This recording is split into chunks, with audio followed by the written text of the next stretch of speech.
Welcome to the weekly. I'm Jeremy. I'm Matt. Hey, Matt. Hello.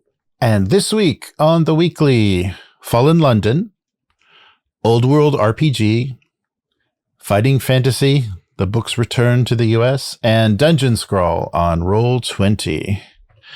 So a little bit of a little bit. So the first thing that you couldn't avoid with social media advertising, which I think probably everybody checked out. If they didn't know what it was, they checked out what it is on Kickstarter, because there is now an official role-playing game for Fallen London. So this is an officially licensed version of the, I guess, originally text-based RPG that's been around for a while, 2009, continuously running since 2009. That's pretty impressive. Originally called Echo Bazaar. So browser-based interactive narrative game. So basically, like, you have actions, you type in commands and the game tells you, what you do. You start in jail, of course, and you have to get out of prison and explore Fallen London. But the setting itself sounds very interesting. And it's previously been a video game. There was a video game release as well. So you may know it from the video game. You may know it from the browser game, but Magpie Games is putting it together. So the Sunless Skies, the Sunless Sea, and Mask of the Rose are all the games that you may know from these guys. The producers of Fallen London are Fail Better Games, and they have been doing this for quite a while. So the setting is the Neath. Basically London has sunken into a cavern, is a subterranean city with a stale body of water around it. And the RPG is going to give you plot hooks for the game, numerous character types, all inspired by the browser and the base in the video game. And plus it looks like they're unlocking on the Kickstarter kind of iconic NPCs. So you see more and more of these named NPCs coming up, and they'll probably be statted out for the game. So delve into the Neath.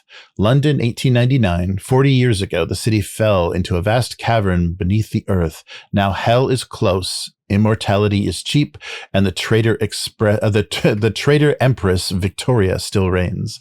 So yeah, there's actually plots to assassinate the Queen or the Empress of London, of Fallen London. So a lot of interesting. So because the setting is you're brought closer to hell. Hell is actually geographically accessible in the game. So there's a brackish subterranean sea, the Untersee.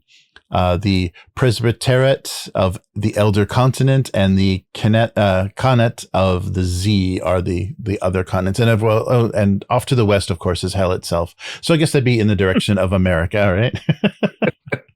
Hell itself is in the west. So getting truer by the day. So time and causality aren't always what you expect. The geography can change, and death is no longer permanent. So some of the denizens of this Fallen London are the Rubbery Men, the Ratisfaber, the Clay Men, and of course devils. So looks like they had a lot of fun with character creation. The Parliament, the Constables, and the Ministry of Public Decency. I like how that still exists in a fallen city. And in the setting, London's called the Fifth City, so they don't know what that means. What was the fourth, and what will be the sixth are kind of the big mystery. So 3 to 6 players, and in the setting, and so Magpie is using their Adana system. So I think it's a D6 kind of dice pool system.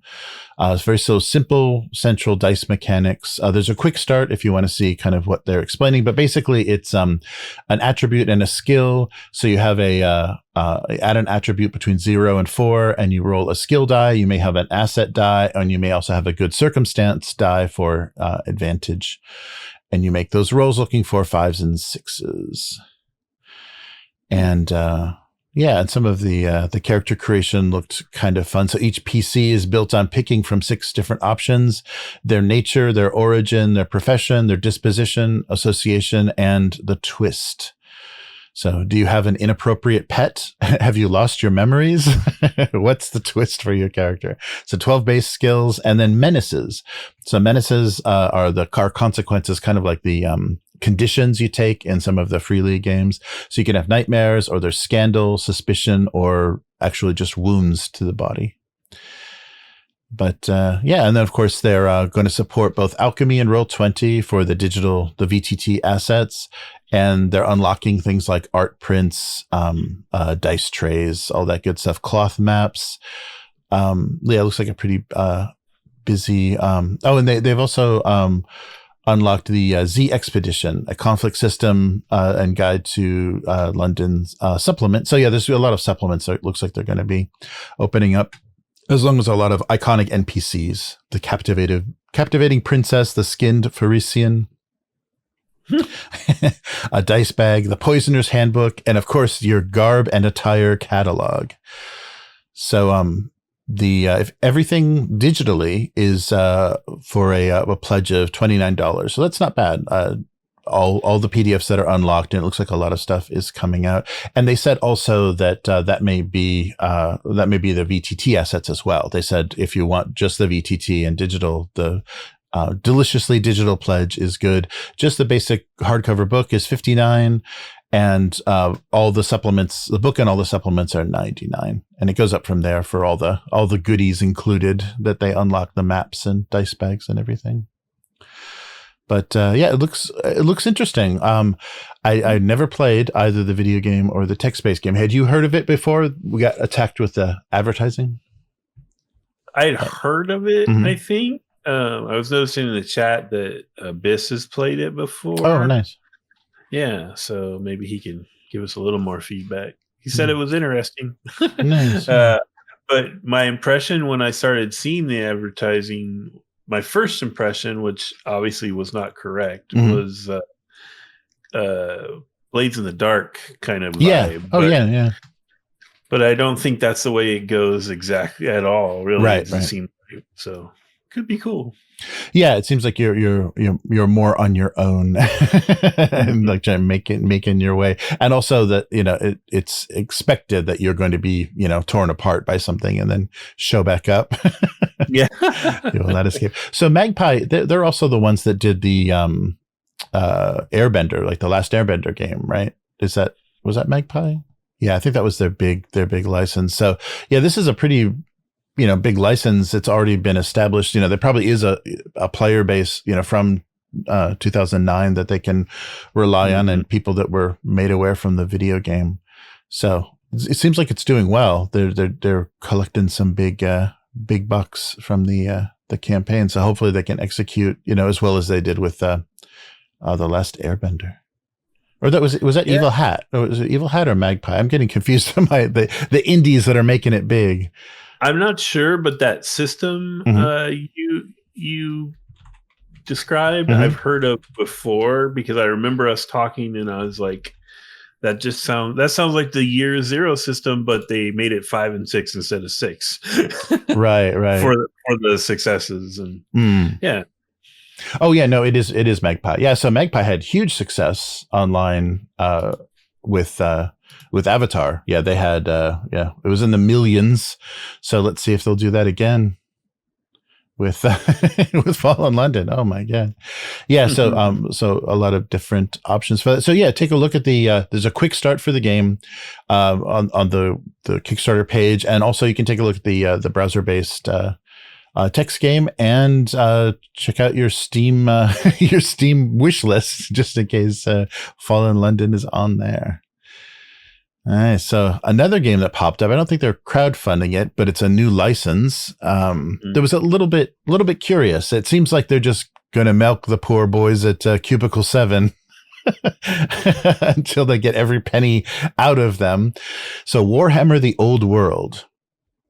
So there is going to be. So yeah, of course, Age of Sigmar killed the old world in the Warhammer Fantasy setting. Video games and the tabletop RPGs have never gone away, have never stopped being popular. So, of course, Games Workshop brought back the old world.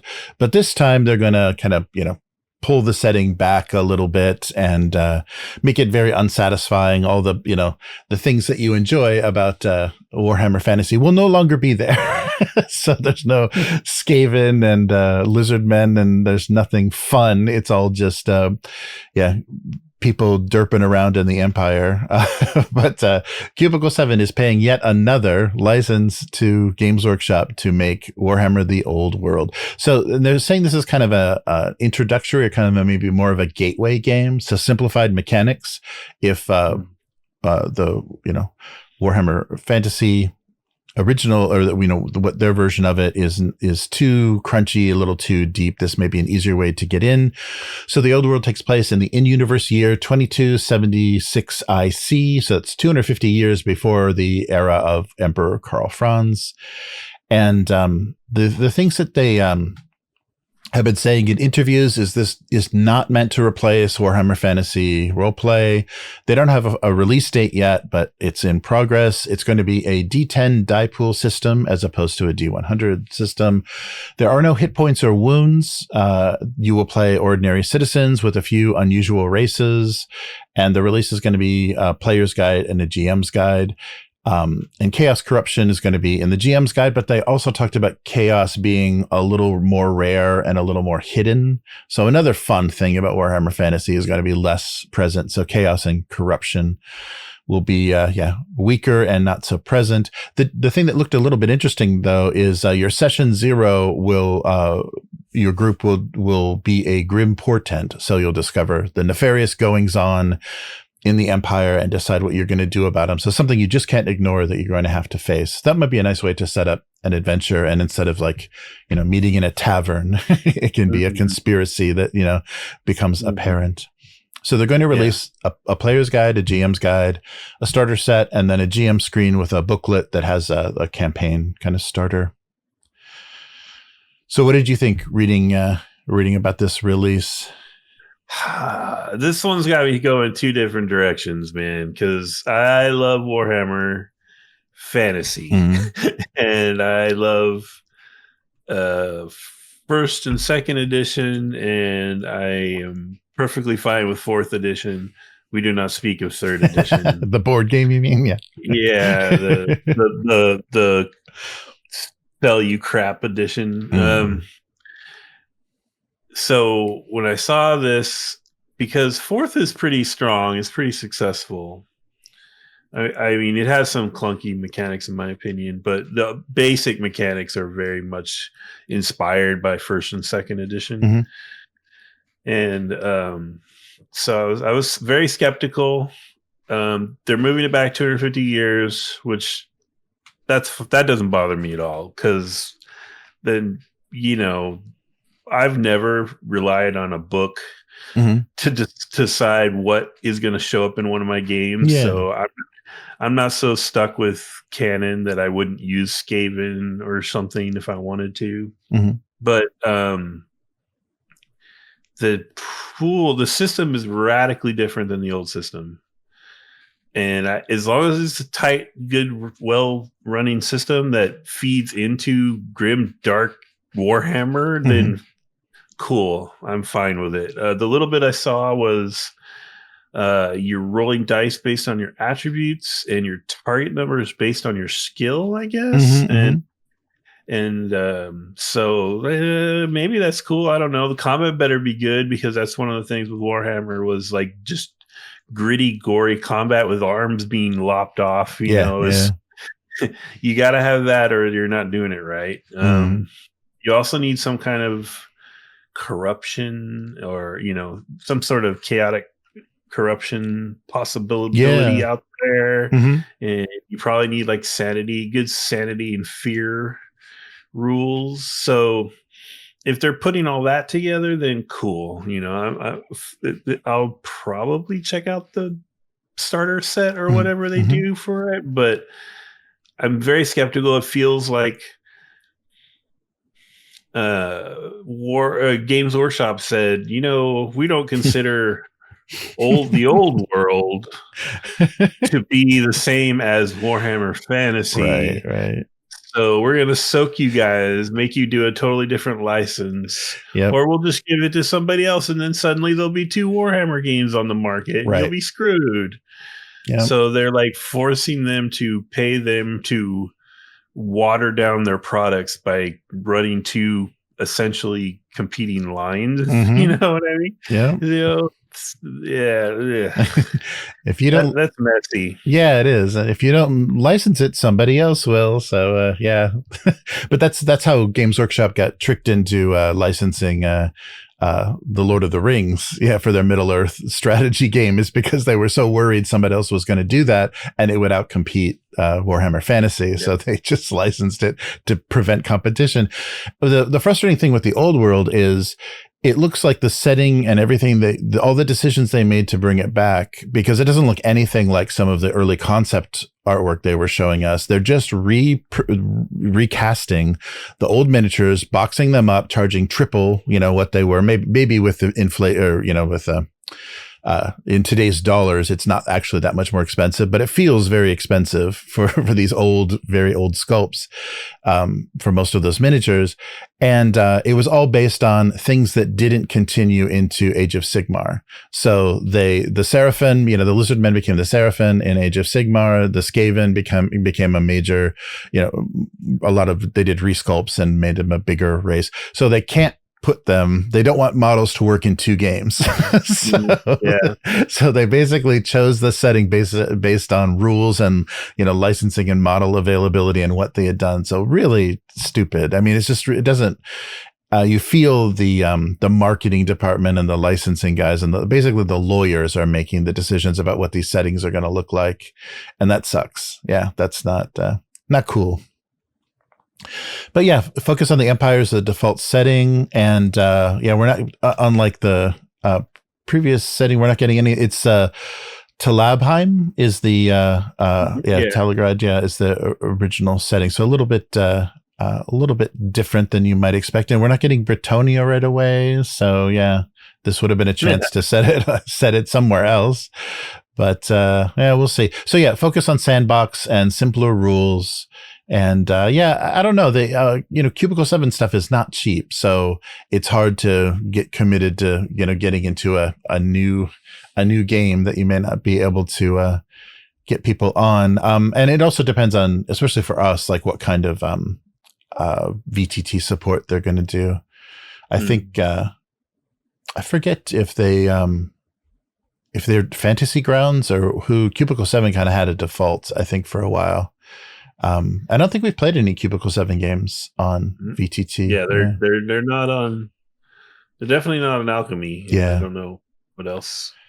Yeah, I haven't ever seen one of their games advertised on a VTT. Yeah, I think they had a choice, but maybe not big support, but yeah. So we'll see. It's an interesting choice. It's coming down the road. I do think that's a bad idea to split the split the fan base, because if people are just getting into Warhammer Fantasy through the miniatures game and then maybe interested in this, it's going to hurt their sales of everything. But they've already kind of been doing that, because they've got like 3 40K games. I guess back in the day, Final Fantasy Flight had like 5 40K titles. You could play as Imperial Guard, you could play Space Marines, you could play as Inquisitors. Like, they broke everything up per game, kind of like what they did with Star Wars.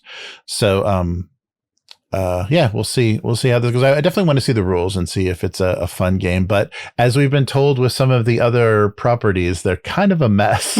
The Age of Sigmar game is not great. Yeah. The 40K like stuck in your little pocket universe is not great. Yeah, and the saying it's sandbox. I wonder about that too. Like, are they trying to tell? Like, are they telegraphing that don't expect any elaborate enemy within style campaign, right. Or in which case that kind of means, okay, so you guys are just gonna crank out a book every year and let us fend for ourselves, right. Yeah, just some expansion book, giving you like details of a setting and here's some story hooks and go about your business. We'll see. And it may be just having to commit that many writers to that many systems and that many adventures. And there was a question in an interview with the designers about if they would make things that would be crossover, that would work with Warhammer Fantasy and Old World, and they just gave up that idea because the the time, the date, the timeline is makes it harder to make it compatible for both without just rewriting it. I guess they said the stat line stays mostly the same. Oh, interesting. Yeah. Like they said something to the effect of Warhammer players will recognize the familiar stat line. Like, okay. Yes. So an introductory game for Warhammer Fantasy. Just play Warlock. Warlock is such a beautiful, rules light way to play grimdark fantasy. It's awesome. All right. And speaking of fantasy and fighting in fantasy, they're back. I guess they're kind of back. They've been around forever. They're in print from various locations, but in America, the fighting fantasy books are back. So the solo adventure games by Ian Livingstone and Steve Jackson are being crowdfunded by Steve Jackson. No, not that Steve Jackson.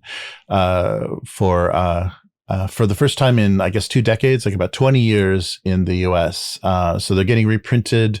So Final Fantasy, You Are the Hero. So the kind of choose your own adventure, solo adventure books from 1982, about 7 years later than Tunnels and Trolls, after Tunnels and Trolls invented it. You can play these multi-million selling book series. So printed in the US.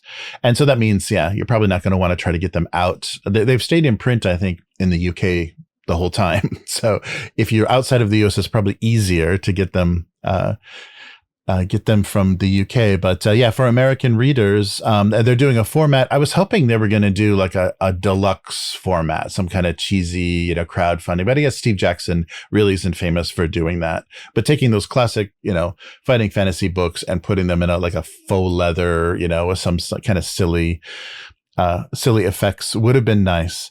But they're just kind of doing a larger version, more of a trade paperback as opposed to the smaller mass market. So easier to read, and they emphasize readability. So I think they know who the demographic is for these books. You're all old now. Well, you can read them without your glasses. So and they're going to include as much of the original art as possible. A lot of it hasn't been available for a while, especially for the US. And they're not going to do a small mass market. It's a larger, kind of imitating the British release, the 5 inch by 8 inch format, designed for readability, available in the US, and they're designed as a set, so they kind of match. And this is just the first 5 books in the series, and they claim that they're already hard at work on the next volumes, so those will be coming. So each one of these fighting fantasy books are 240 to 256 pages. And they're emulating that B format of the UK books. Unfortunately, they said on the website that the license does not allow for PDF distribution. So there is no digital pledge, no digital level for these. They're meant to stick your fingers in anyhow for your to undo your mistakes. So you can't stick your fingers in a PDF and remember where you were flipping to. So the 5 adventures they're releasing are the first 5 in the series: the Warlock of Firetop Mountain, Deathtrap Dungeon, City of Thieves, the Citadel of Chaos, and the Forest of Doom.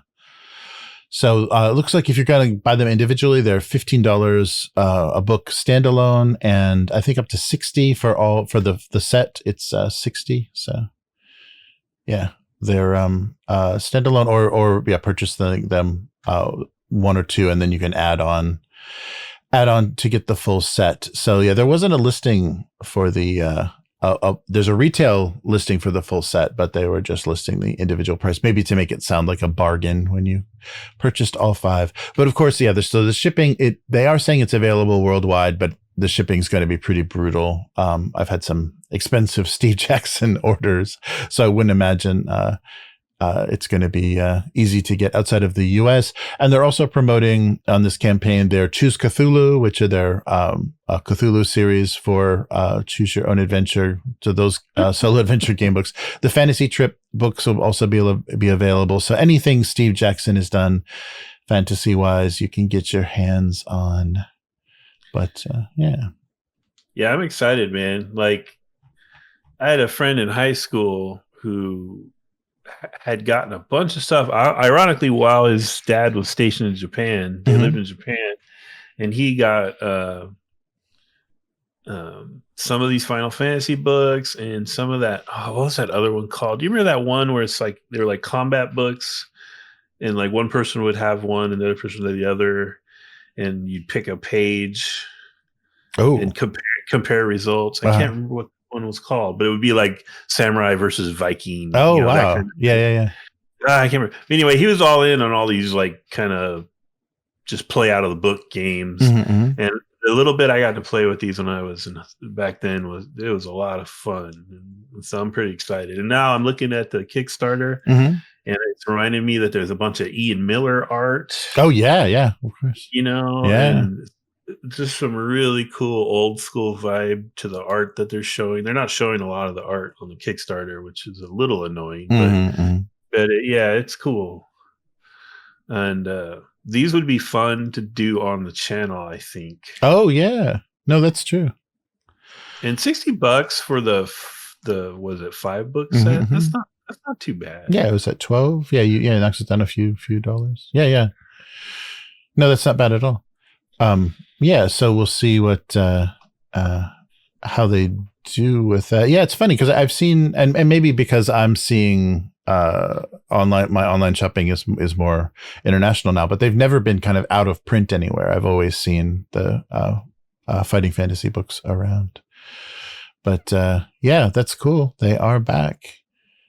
And so how many more days to go? A few, we're pretty much just in the beginning of the campaign, so a few more weeks to go. So take a look. I still wish, like they did with the Lone Wolf, the Joe Deaver stuff. So I guess his son kind of took over that, and they're printing these like super deluxe versions of those books and stuff. So I really wish they would have gone all in with a kind of nostalgia grab, making these like, I guess though, holding the heavy kind of hardcover deluxe version would not be so easy. They wouldn't be as functional if they did them that way. So keeping them as paperback makes them more functional as game books that you can be, flipping in and out of. But good stuff. Yes, I'll put the links to the Kickstarter and also the Fighting Fantasy page itself. But it seems like they're doing good, bringing back that nostalgia.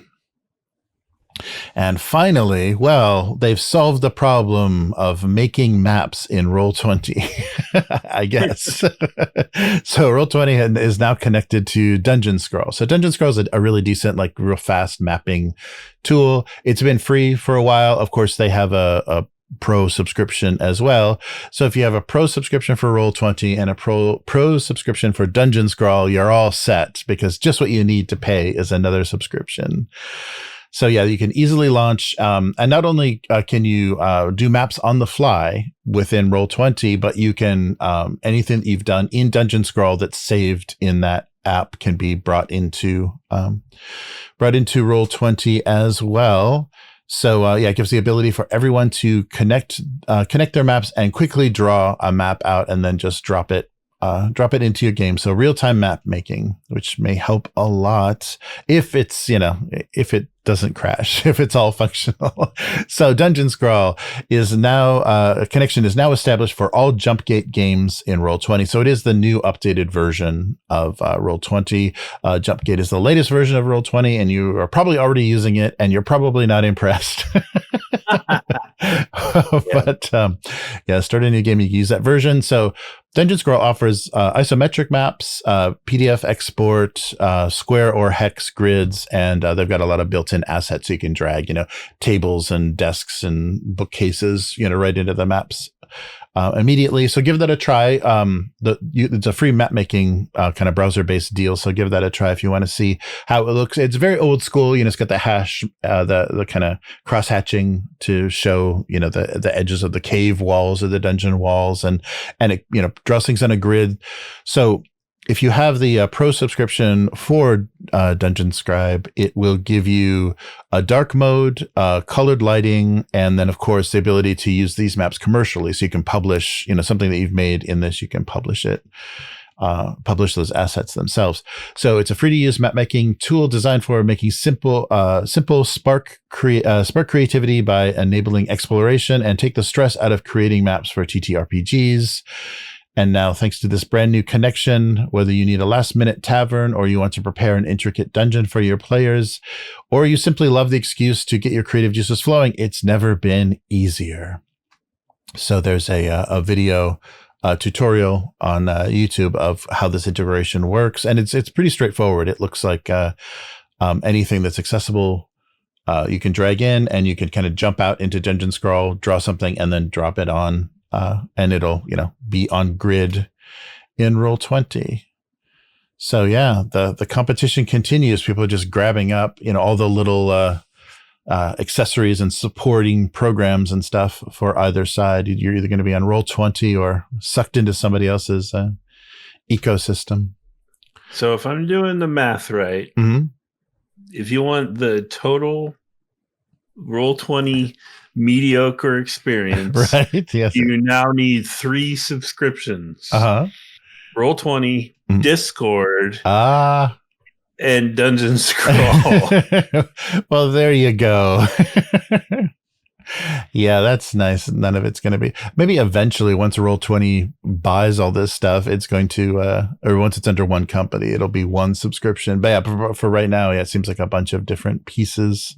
One subscription at a higher price. Yeah. Right. Yes, exactly. Yeah. So they're not making it easy, but yeah. So we'll see. Have you used Dungeon Scribe before?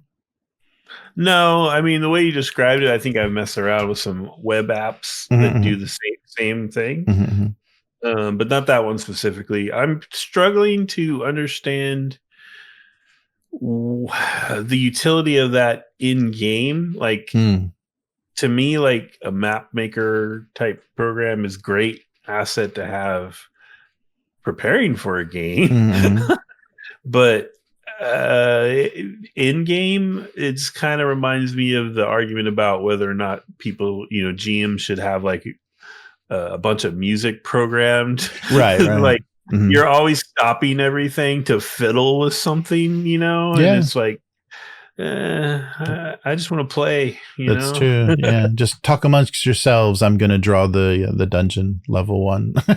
Yeah, that's true. It is a bit of a distraction. And my experience as a player, I was on one of our very early online sessions. I think it was Dungeon Scroll that I was using, an early version of it. And it literally crashed and I lost everything that I had mapped for the first half of the adventure. So I was like barely playing my character and, struggling with this program. And then I lost everything halfway through and it was just a very bitter experience. So yeah, web-based stuff is a little tricky because you don't always know if it's not making a file locally on your machine, you don't know what's being saved and what's not. And unfortunately, nothing that I had made was saved. But, yeah, so another tool in the toolbox. So, and I think we're just going to see this constant, competition of, instead of Roll20 actually, innovating and coming up with their own technologies and stuff, they're just going to buy stuff and tack it on, to what they're already doing, which is already kind of shoddy. I was like really, really not impressed with their new and improved jump gate version. It just made things like more pink and purple, I think is the only thing they did. Yay. But, yeah, so we'll see how this shakes out. And we still don't have, I guess open beta did officially start last year for the, project, whatever the hell it's called. I don't remember the code name for the, D&D for the Wizards of the Coast VTT, but that's supposedly, beta in the beta wild, but I haven't heard anybody talking about it. And we may hear less and less as people are like, less satisfied with this revision release. And as, Critical Role and people move away from 5e, we may not ever hear anything about this. So just the people that are stuck in that world, will be, talking about it in their little echo chamber. Oh man. Yeah. I'm surprised. They're like the 12 guys that bought DeLoreans. Right. Yes. Well, shit. Yeah, that's funny. That's funny. So that is going to do it for this week. So where can people find you, Matt? Oh, Blue Sky and Instagram, I suppose. Yes. It's at Hargald, HAARGALD. On Blue Sky, I've been talking a lot about Tunnels and Trolls, and actually started following a lot of Tunnels and Trolls accounts and fans thereof, and so it's been kind of cool. We're getting some feedback for our game, and I'm looking forward to us playing Friday, and it'll just be an adventure and no more characters to make. This is like incentive to not kill you guys, so we don't have to make any more characters. But yeah, but no, I'm looking forward. I've been having fun. So we want to talk some gaming. I'm on there. And how about you? So yeah, Abuse Cartoons has got a live stream coming up sometime before the end of February. So that would probably be next week. It looks like probably Thursday. So what is that, the 27th or whatever? Yeah, so probably next Thursday will be my cartoon stream, because my schedule has just not allowed for that to happen. But Abuse Cartoons on YouTube and Twitch. And just to note, Twitch just made a big change. So for both Upturned Table and Abuse Cartoons, they're deleting all of the highlights and archives. So for Upturned Table, they're limiting it to 100 hours, I think, of archived streams, and I have like 600 hours on there. So we're going to lose a lot of hours of archive on Twitch, but it's all on YouTube. It all exists on YouTube if you'd like to see it. But yeah, just so you know, if you're looking at old stuff on Twitch, that's going away. But abusecartoons.com. And if you want to read the cartoon, gocomics.com/domestic abuse, 20 years of single panel gag cartoon hilarity. And if you like what we're doing here with the weekly, consider becoming a weekling. You can do that on patreon.com/upturnedtable. That's one of the tiers for patrons. And you can let us know what you want to see on the weekly live stream and what we'd like to discuss. And there's other tiers for lore and actual play and all kinds of supporting what we're doing. That also gives you access to the Discord, the YouTube membership as well. So that join button below this video will give you access to the same things. And you're going to have to bother me to get into the Discord, because for some reason that automated system is not working. So I'll put a members only Discord invite into the YouTube members section, just in case it's confusing, but then you can see what we're doing in the Discord and join the discussion. So thanks for joining us. All of this audio is going on the RSS feed for Patreon, so you can listen to our full discussion there. And we will be back again next week. And thank you, Matt, for filling in. And we'll be back again soon. Goodbye. Goodbye.